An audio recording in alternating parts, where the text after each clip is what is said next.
Thank you, Mr. Speaker. I rise today on behalf of the Future Forum to provide an update on our past year's work and activity, and to discuss the work we must still do to move America's millennials forward.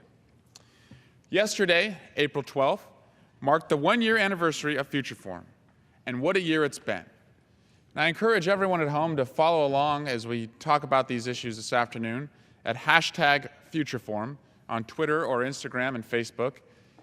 Send us your questions. I'll look at them live here on the floor and talk about them and continue the dialogue beyond today's conversation. Our membership has grown from 14 members a year ago when we started to 18 of the House's youngest members. We've traveled to 14 cities now across this great nation, from San Diego, California, to Manchester, New Hampshire, and to most recently, last week, hosted by Representatives DeGette, Polis, and Perlmutter in Denver. We're even joined there in Denver by our House Minority Whip, Steny Hoyer. On each visit, we talk to young people at universities, community colleges, co-working spaces, and startup companies to learn about the issues most important to them, the issues that they are finding as their own personal barriers to success. Overwhelmingly, we've heard millennials across the nation share that they're most concerned about issues relating to student loan debt, college affordability, climate change, and campaign finance reform. I want to talk about a few of these issues, and first start with student loan debt.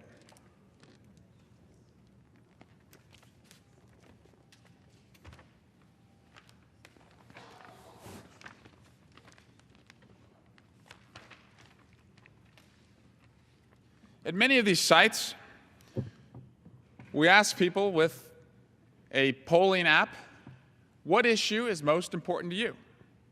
And across the country, the issue that we have seen most often, regardless of what part of the country we are in, what crowd we are in front of, has been student loan debt. Now, this is an issue that is very personal to me. I just brought my own student loan debt just under $100,000 within the last few months. And I have seen in my own life, in my constituents' lives in California's East Bay, and with the people we've talked to with these Future Forum discussions, that student loan debt has put an entire generation into financial quicksand. And it affects almost every life decision that young people are making. The biggest decisions you'll make in your life. The decision to start a family. We are delaying that decision by about 5 years later than the generation before us. The ability to buy a house.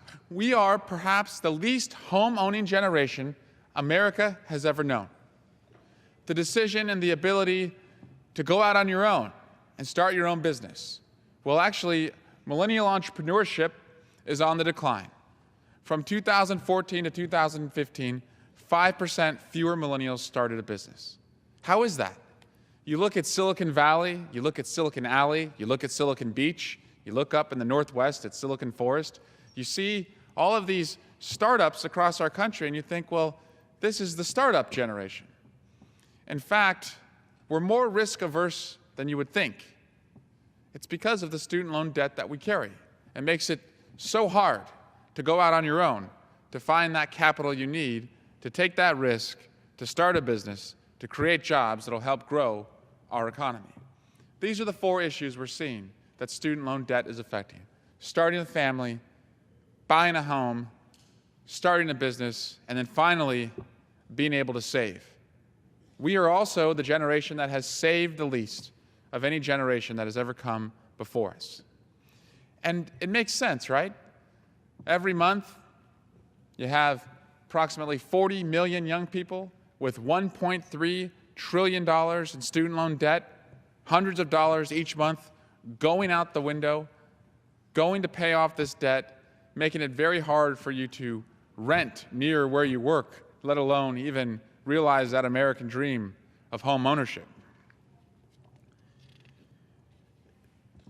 Now, while higher education also remains a worthwhile investment, we have found on our tour that by 2018, 63% of new jobs will require a college education. But here's the problem. The cost of college continues to go up. And one of our biggest challenges, perhaps, is making and having generations that have come before us understand that what they experienced 30, 40 years ago is just not what young people are going through today. It's apples and oranges in terms of experiences. In fact, the cost of college tuition has gone up higher and faster than any other good or service that Americans consume. In California, for example, in the 60s and 70s, if you were qualified and you were able, you could go to a UC, University of California school, and walk away with essentially a debt-free education. The return on that investment, when Californians and the federal government valued public education as a public good, was a workforce that built the greatest tech and biotech economy that the world has ever seen. The tech economy that drives Northern California, the biotech economy that is thriving down in San Diego, the minds that are powering the inventive forces in the entertainment industry down in Los Angeles. That's the return on investment that we received when we treated education as a public good in California. And you could have a UC degree and walk away with a debt-free education. Now, an issue that is also important to millennials and new to Future Forum and affecting young Americans is the issue of diversity in the tech industry. We love the tech industry in California. It has created so many new jobs and a lot of traffic to go with it, but people who are driving to good-paying jobs. Silicon Valley in the Bay Area is at the helm of America's burgeoning tech industry, which is constantly developing innovative ways to interact within a global environment and compete in the 21st century. These cutting-edge companies are creating new ways to communicate, travel, buy, sell, and listen. But the tech industry is led by some of the best and the brightest our nation has to offer. But there's some statistics about the tech industry I want to share with you that are quite disturbing.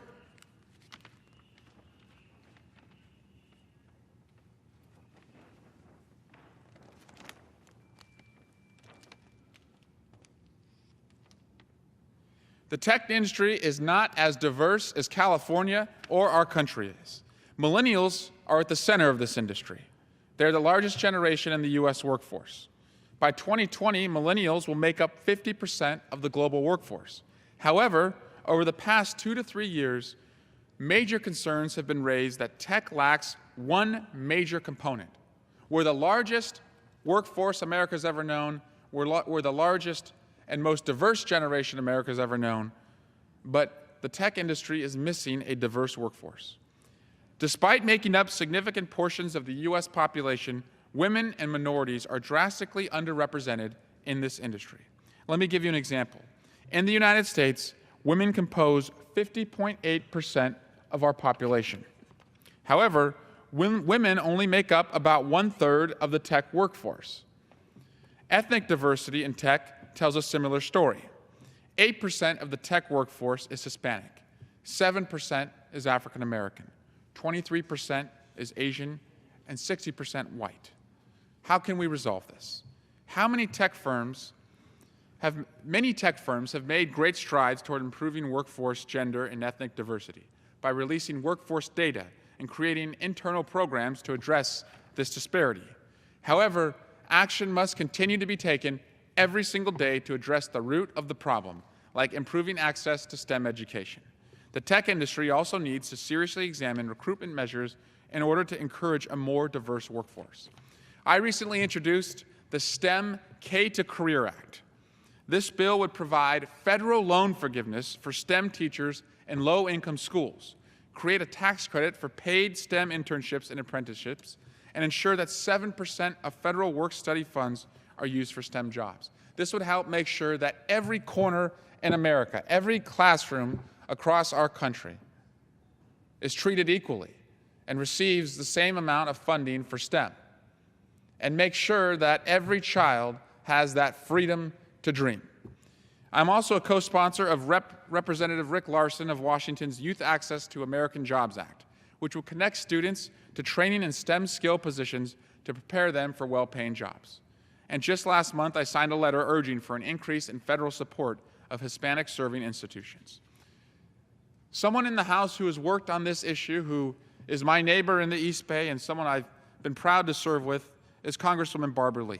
And I'd like to welcome my distinguished colleague to add to this discussion and start, Congresswoman, by asking, this is an industry that has expanded beyond just San Francisco and Silicon Valley. We're seeing major investments put into Oakland and also out in the Tri-Valley. And so what are you hearing back in the Bay at home outside of that Warriors fever? Because tonight they're going to set the NBA single-season wins record. But outside of that fever, what are we hearing at home about the tech industry and what we can do better? Thank you very much. First of all, let me thank you so much for your tremendous leadership in Future Forum. I want to thank you also for, really stepping up since you have been here in Congress, not only in showing dedication and phenomenal representation for your constituents, but also you've shown such a tremendous ability to organize your peers and to really focus on the issues that really give our young people, millennials, a hope that they can actually achieve the American dream. So thank you very much. I'm really proud to share our region with you, Congressman Swalwell. And I want to first congratulate you also, because I think today is the anniversary of Future Forum, 1 year. That's right, 1 year. And you're doing such critical work to make college affordable and debt-free and to really provide opportunities for our young people and our millennials. So thank you. We represent the East Bay, as I said, and you said, and for years now, this is nothing new to us. I mean, I have my office full of cases that go back actually 10 years of qualified people of color who wanted to work in the tech sector and never could get in the door. And let me also say that 40–50% of the jobs in the tech sector are non-tech related. They're human resources, attorneys, lawyers, jobs that many people qualify for, many people of color, and still they have been shut out from these opportunities. So this is an important issue to talk about. Tech is making a home for itself in my district and your district and creating new jobs. And unfortunately, too many of my African American and Latino constituents have been locked out of these opportunities for years, which have been created by the region's booming sector. And believe you me, it's not unique to your district or my district. It's a systemic problem that we need to address across the country. When major tech firms have released workforce data, and mind you, many have not, we have seen that at some firms, employees that are African American can make up as much as 7% of the workforce. At other firms, this can be as below 0%. I don't know how you get below 0%, but some don't even think about it. Despite the fact that African Americans, for example, make up 14% of the American population. And so that's why I'm really honored to serve with our Congressional Black Caucus Chair, Chairman Butterfield, as his co-chair of the CBC's Diversity Task Force. In May of last year, our task force launched the Tech 2020 initiative to increase diversity and inclusion in the tech sector by 2020, specifically as it relates to African American diversity. And let me just take a moment to thank Reverend Jesse Jackson and Rainbow Push, because they have been, for several years now, really making sure these companies commit to releasing their data and coming up with a plan to address inclusion and diversity. The core principles of Tech 2020 initiative, let me lay out very quickly. T, transparency, education and training, corporate responsibility, investment, hiring, and retention. Now, transparency means ensuring the companies set and achieve inclusion goals, release their data annually, and put this information in a central location for the public to access. Education and training, STEM education, commitment to long-term STEM investments, working with minority-serving institutions, Hispanic-serving institutions, HBCUs, advancing public and private investment in education. Corporate responsibility and investment. That means working to increase board of director diversity. When you look at the boards, you don't see much inclusion at all in diversity. We have to target philanthropic investments, expand in venture capital to diverse ideas, to new, young ideas. Seek out diversity in the supplier area and helping small businesses, young, millennial small businesses grow. The last principle, hiring and retention, it means encouraging companies to provide specific programs and goals and timetables focused on inclusion and recruit from minority-serving institutions and invest in African American and Latino employees. The Tech 2020 initiative, we've taken these principles on the road to the boardrooms of some of the biggest names in the tech sector. And so I'm pleased that we're continuing this conversation tonight with the head of Future Forum, because this really is about the future. And you know, in our district, we have many, many young people, many young African-American young men, men and women who are working on coding, Black Girls Code. You know, when you look at some of the investments that the Kapor Institute, Mitch and Frida Kapor have made in terms of investments in firms that require inclusion and STEM education, it's really phenomenal. We've seen companies add highly qualified people of color business leaders to their board of directors. Not enough, only a couple, but we're going to continue to work to develop and implement, and most importantly, disclose their diversity and their inclusion plans. We've also made progress in gaining commitments to investments in science, technology, engineering, and math, and of course, the STEM pipeline to help educate and create the next generation of coders, inventors, and tech leaders. So last year, I was proud to lead a letter, and it was co-signed by 67 of our colleagues to support the President's Computer Science for All initiative, which will ensure that every student from preschool to grade 12 will be able to learn how to code. This initiative specifically focuses on girls and students of color and will help us close the achievement gap in STEM education. These are all steps in the right direction, but we can and we must do more. America has become more and more diverse. Increasing diversity and inclusion in the tech sector really is not only a moral imperative, it is an economic imperative. As a former business owner myself, I can tell you that diversity is really good for business, it's good for the bottom line. When you have a diverse and dynamic employee base, new doors of opportunity open. And so I'm very pleased to be helping to lead this effort with our chair of the Blackhawks, Mr. Butterfield, and other colleagues, and yourself, to achieve parity in the tech sector. I also look forward to working with Future Forum in addressing these critical issues as we move forward with Future Forum in terms of the next generation of leaders. Young people are concerned about student loan debt, college affordability, climate change, all the issues that really create a planet worthy of the future of our young people. So as future members of the modern workforce, they're also concerned about equity. And so I have to commend you once again in Future Forum for your vision and your efforts to engage and empower our future leaders. I know that together we can and we will achieve a future where people of color, African Americans and Latinos are fully represented within every level of the tech sector, from entry-level coders and HR representatives, legal professionals, C-suite officers, and corporate directors.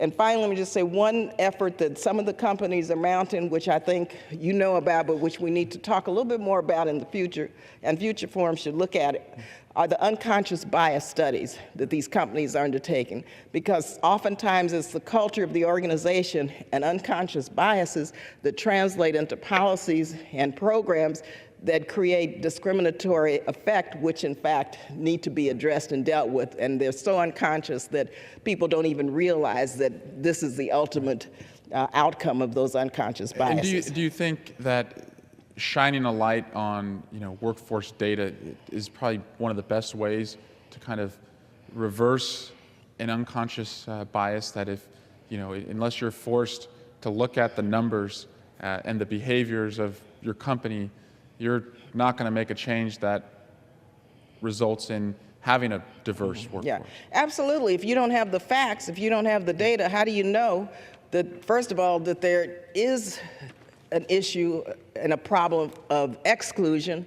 And secondly, oftentimes, people, hire people, work with people who they are familiar with. There's some systemic issues that unless you have the data, you don't know what these systemic issues are. And so that is absolutely essential. And that's why we continue to ask tech companies to release their data and to really be transparent. And so you have to know what the issues are and what the problem is before you can look at how to rectify it and how to move forward. So I think that many employees and many corporate officials want to do the right thing. They just have not done the right thing, and they're trying to begin to understand what to do next. And so Future Forum, the Congressional Black Caucus, our Tri-Caucus, all of us here, our Dem Caucus, have really been working hard to try to get this moving forward. In your district, you have one of the best universities in the world, UC Berkeley, and we have heard on our Future Forum tour from young students who are either right out of college or about to be out of college that the amount of debt they have is driving the decision about where to work, that a lot of times their choices are limited to where their parents live because they know they can't afford to live in the Bay Area. So they're going to have to boomerang back home with their parents who have just gotten used to them being out of the house. And so what have you heard from the students or the recent graduates in your area about how student loan debt is affecting major life decisions? Student loan debt really is hampering our young people from moving forward. They're concerned mainly about how to get a job that's going to pay enough money to pay down their debt, when really they should be looking at how to move forward to get the type of job they want, buy a home if they want, have a family, or do some of the things that their dreams have been in their minds and in their vision and in their heart for years. I mean, now their dreams are deferred because they have to just hang on with their families and pay student loan debt. And secondly, in our area, the cost of housing is outrageous. We met with the Secretary of HUD last week to try to determine what the federal government could do to help with first displacement and secondly to help develop more affordable housing, which of course will help young people because they can't afford to live now in the East Bay or in the Bay Area really. And our region is just excessively expensive, and we've got to figure out how young people can stay where they want to stay and how they can have the type of life they deserve. They've gotten a degree. I went to UC Berkeley. That's my alma mater. Go Bears. And I know what a phenomenal education it is. But I also know when you get out, you think that that degree, that piece of paper is going to give you is a ticket to something better. And here you end up having to go back home, live with your parents, and pay down your student debt. That's outrageous. It doesn't make any sense. Our young people deserve more. That's right. And a lot of times I've told young people, our generation is the least homeowning generation America's ever known. And in the Bay Area or the LA area, they say, forget homeowning. We just want to be able to rent near where we live. And right now, the rents are so expensive. Oakland now ranks in the top 5 most expensive I think it's the 4th cities in the country. Right. It's outrageous. Home ownership is not even a dream anymore that young people have. I mean, and how do you acquire wealth in this country? When you look at what happened with African Americans, for example, and Latinos during the subprime meltdown and crisis, our net worth is gone. Most of that was in equity in our home. Young people deserve to be able to buy a house so they can begin to acquire some wealth so they can do what they want to do with their lives. And until we get this housing piece right, we're not going to get anything else right in terms of inequality and equity for our young people or for people of color. That's right. And as we talk to young people and we listen to these stories across the country, it is heartening, though, to offer solutions. And I know you are a part of many of the solutions that the Future Forum has been promoting.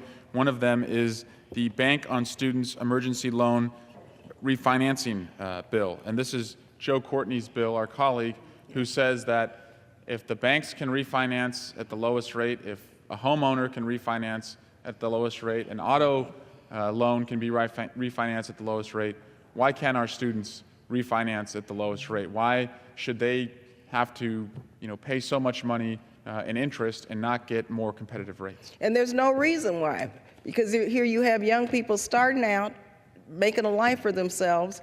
They should be able to do the same thing. The banking institution should allow young people the same opportunities as they do other people who own mortgages and who own cars. Right. And this to me it's discriminatory. I'm really pleased to be a co-sponsor of the bill, and I hope we can pass this on a bipartisan basis. That would give people a little bit of hope, young people just a bit of hope that it can be done and that they can be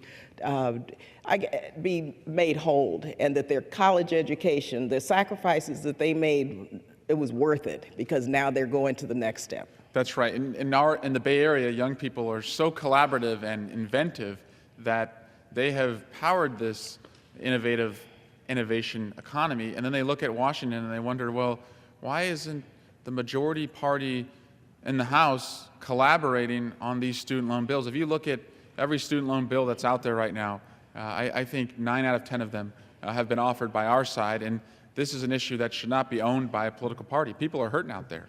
Republican young people are hurting also, so I would think that the majority party would want to help their young people also find a path to the American dream, and certainly refinancing their student loan debt is a major step. This should be bipartisan, it should be nonpartisan, and we should be working together to get this passed. I don't know if you have any constituents who are in bankruptcy because of student loan debt, but we have found that 3 things in this country will follow you to your grave and have no statute of limitations: murder, treason, and student loan debt. So we have constituents who have had their Social Security garnished because of outstanding student loan debt, and people who cannot discharge as they get that second chance in life, that jubilee that bankruptcy is. They can't discharge their student loan debt. It hangs over them until they go to the grave. Yeah. Many constituents are in this very similar circumstances, Congressman Swalwell. And on top of that, their credit score goes down, and so then they can't, even buy a car, even if they, wanted to. They're not able to do anything else because, they're delayed on their payments. They're behind because they can't afford it. Then they get dinged on their credit score, then they can't, buy anything else on credit. And so it's a vicious cycle. They end up in debt and out there not being able to participate in the mainstream economic fabric of our society because of that. That's right. And another bill we have to support that is the Private Student Loan Bankruptcy Fairness Act, offered by Congressman Cohen of Tennessee, who seeks to address this issue and relieve, young people from having to have this follow them for a lifetime. Well, Congresswoman, I'm glad you came and joined us to talk about diversity in tech and about larger future forum goals. And I look forward to continuing to work with you in the East Bay and across our country to take as many young people as we can out of financial quicksand. Thank you, and I thank you for your leadership, and I'm confident we can with your leadership and with all of us working together. I know that both Democrats and Republicans want the same thing. I'm confident of that, but we're just not matching our rhetoric with reality. So hopefully they will begin to understand, the majority will, that this is good for America, not just for Democrats and not just for our young people. That's right. Thank you, Congresswoman Lee. Now, I also see in the House with us this afternoon is another California colleague, someone who I was hoping maybe could talk a little bit about what students in her part of California are going through. One of the youngest members of the House as well. That's Congresswoman Norma Torres. So, Congresswoman, we're just talking about student loan debt. And we've got, in California, the greatest education system in the world, but because of the amount of student loan debt young people are facing, it is just putting them, as I said, in financial quicksand. And we've got a lot of solutions here in the House, but anything you're hearing in your congressional district from young people and what they want to see from their leaders? Absolutely, and thank you so much for bringing this topic to the forefront. We're celebrating a year of the Future Forum tonight. 1 year, that is wonderful. This issue is not limited to the students. At a Congress in Your Corner last November, I heard from parents of a constituent who were nearly in bankruptcy. Student loan debt, and their parents are taking on costly assisted living. So you're right. So thank you for sharing what's going on in your area. And maybe my other colleague, another one of California's millennial-minded members down in the LA area, Tony Cardenas. Tony, what are you hearing as we celebrate a year of being on the road with Future Forum and talking to thousands of young people? What are you hearing about student loan debt or any issues that are important to to millennials? What I'm hearing, unfortunately, and once again, thank you so much for bringing this issue to the floor. It's incredibly important, not just for millennials, but as our colleague Norma Torres pointed out, for people who are in the retirement age, people who want to retire but can't because they have these generational issues that are costly and they can't move on and then follow through with their version of the American dream in different phases of their life. What I'm hearing is that this is not just an issue of young people who are in college. This is an issue of entire families wondering whether or not their children can afford to do that and whether the family can come together for that bright individual who wants to succeed and wants to get that education, and yet they're doubting themselves as to whether or not that's the path for them. And that's unfortunate because the fact of the matter is the United States of America for many, many generations has been the place for hope and expectation of a brighter future for generations. Yet at the same time, because, in my opinion, Congress is not doing enough to make sure that we can right this situation. We can make sure they can right-size the environment of making sure that when a young, bright person in America wants to get an education, that there are ways in which they can afford to do that, regardless of where they come from, regardless of whether their parents were farm workers like my parents, or whether their parents live on the other side of town where they can afford to do that. Our environments and the universities shouldn't be left only to the individuals who have the affluency to be able to be in that environment. One of the reasons why we've created these wonderful universities that have 5 and 10 and 20, 30,000 people there is so they can be an eclectic environment. Yeah. So people can learn to become friends with people that otherwise they might not have rubbed elbows with. So what I'm hearing is that people are afraid.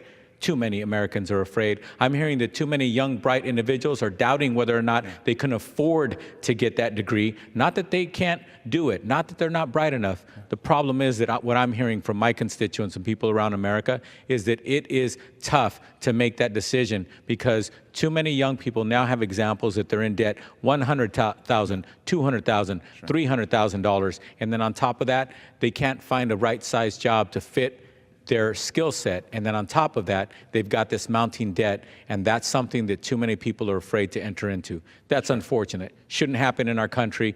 I'm glad that you're bringing this issue up. Let's continue to try to do many, many things about righting this ship that we have about our young people being too afraid to incur the kind of debt that they're forced to do in order to get an education. Thank you. Amen. Well said. And I think young Californians, in my experience, they want us to be as collaborative in solving this problem as they are in charting the innovation economy. Because you're right, out of those environments, in our UC and Cal State systems and our community colleges, we're creating minds and experiences that are building this new economy. And so they look to us and say, why aren't Democrats and Republicans working together? And right now I see our caucus is the only one that's offering solutions. And I think we're putting our hands out there saying, work with us. We're ready to talk about this, but you got to come to the table because Republican and Democratic kids across this country are in financial quicksand and are counting on us. So thank you, Tony. Thank you, Norma. And so that will conclude our one-year celebration of Future Forum. We're certainly not looking backwards. We're looking to the future. We have more visits ahead across the country, across California, of course, with my colleagues who have participated already. And thank you, and continue this conversation with us at #FutureForum, or, of course, follow along at Rep Swalwell at Twitter, Snapchat, and Facebook. But this generation is aspirational and optimistic. It just needs its leaders here in this House and the majority party, I think, to join with the Democrats to put forward solutions that can move our generation forward. And with that, Mr. Speaker, I yield back. The gentleman yields back.